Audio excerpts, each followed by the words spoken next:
Good morning, everyone. It's Lee Henson, President and Founder of AgileDad. It's now time for today's episode of the Daily Standup. So without any further ado, let's get started. Today, I wanted to talk to you about an article I just read. What a way to kick off our week. And this is a great way for us to celebrate. That's right. Today is a day for celebration.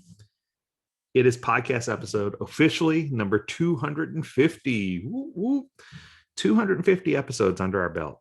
We've been doing this for a little while, and we appreciate all your support. And we appreciate all you subscribers and people who tune in every day.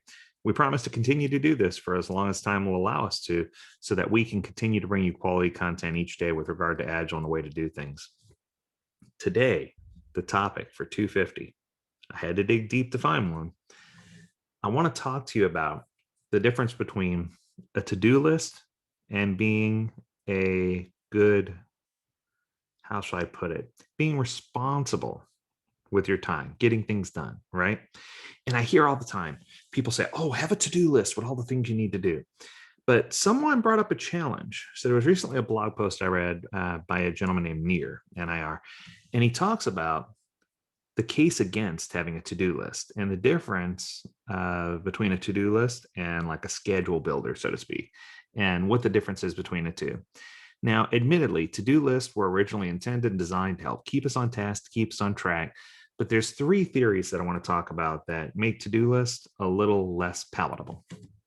The first theory is something I talked about in a previous podcast. It was called Eat the Frog First. I know it sounds silly, but sometimes when you have a to-do list, we tend to take that one thing on a to-do list that we really don't want to do, and we push it further and further down a to-do list, and it's something that never gets done.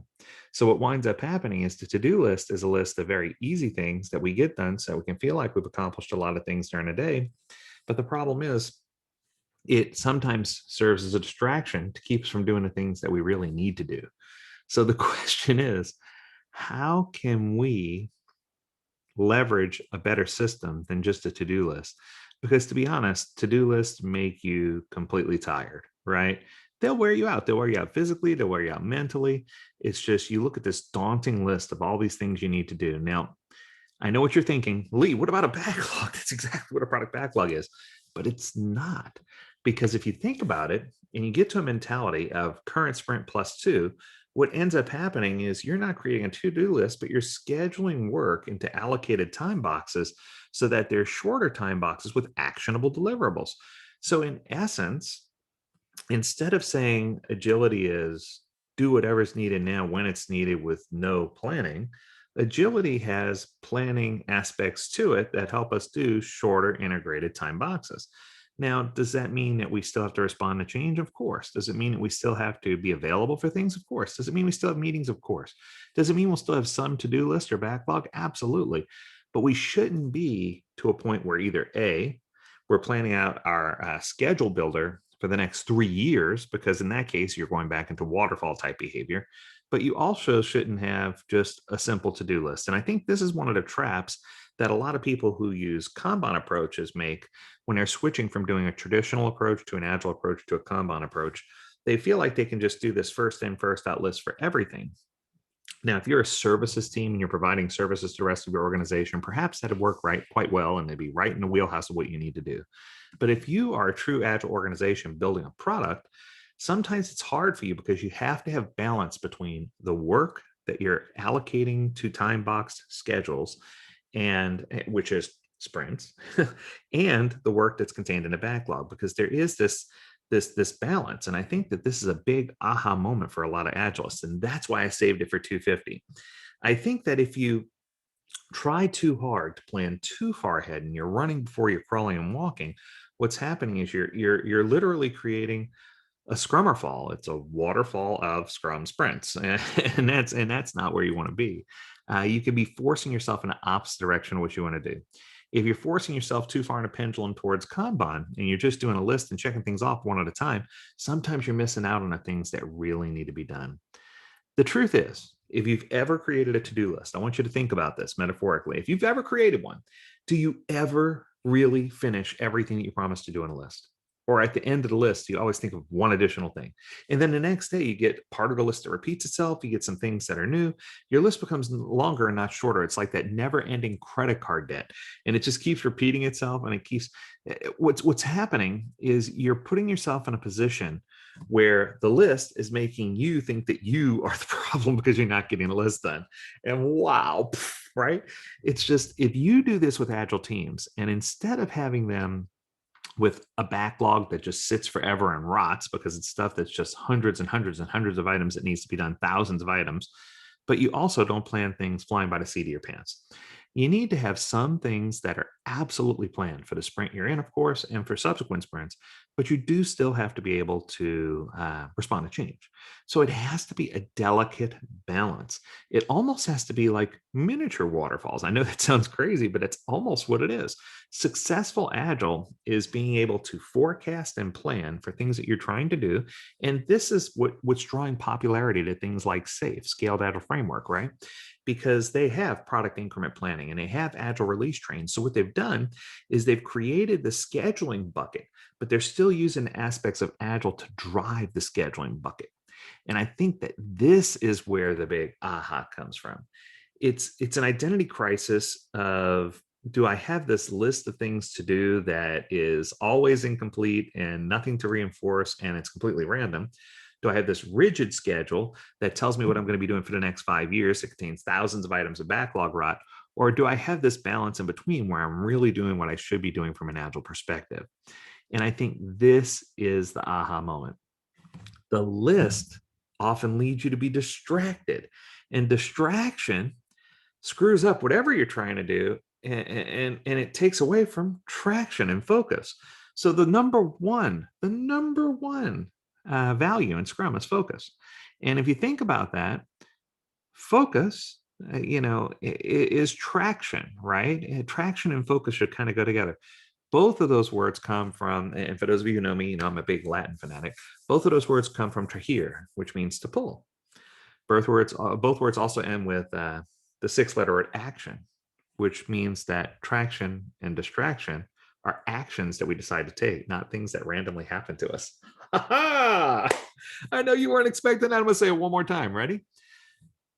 Both of these words, traction and distraction, end with the word action. And that means that we decide to take action. It's not something that randomly happens to us. It's a conscious decision that we make. So distraction are actions that move us away from what we really want, and traction are actions that move us towards what we really want. Wow, this is just fantastic when you think about it this way. Because once you understand the distinction between traction and distraction, you'll quickly discover that distractions hide themselves in things like to-do lists, and that you can move away from what you're trying to do and what your main goal is. It's amazing to me to see that when people start their day, they often miss some of the simple things. And I remember there was a military guy who said the number one thing you can do is to make your bed, because then if nothing else happens that day, you don't get anything else done, at least you had your bed made. And I love that way of thinking, right? I think it's just we try to run faster and faster to get things done, but sometimes we don't realize until it's too late that we're running so fast, but we're running in the wrong direction. Then when we finally realize that we don't have enough allocated time necessary to work on the more important things, the frog, and we tell ourselves, it's okay, I got things crossed off my list, so I justify it. When justifying things is literally the piece that destroys the fun in life. So I'm not saying to-do lists are terribly bad, but to-do lists take away from planned actions. And you need planned actions that create traction, not distraction. Wow. There we go.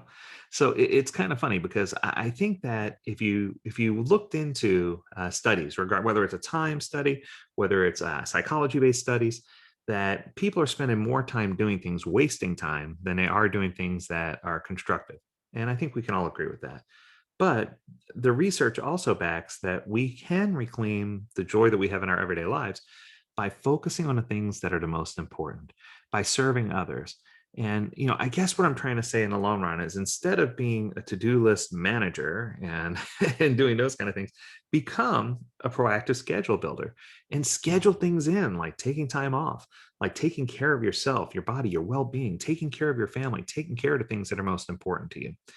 You know, some people say that when you keep a calendar, that it's better than a to-do list. And I feel like as long as you're not being a slave to the calendar, it is. I think that the schedule builder is the person who really knows how to get that balance. So I guess here's the crux. And I think that if we boil this all down to one thought, this is the thought. What I want you to do from now on is measure yourself not by what you finished, but whether you did what you said you were going to do for as long as you said you would do it without being distracted. So that's my challenge to you. I'm going to say it one more time. Measure yourself not by what you finished, but whether you did what you said you were going to do for as long as you said you would do it without being distracted. And if you can do that, then bam, you are going to be successful. That is the difference between a to-do list and a scheduled activity. And I think that scheduled activities are something that are healthy. It's going to help us as we come out of this pandemic, as we start to plan things in our life and we start to plan things with our family, and even applicable in the Agile world, especially, right?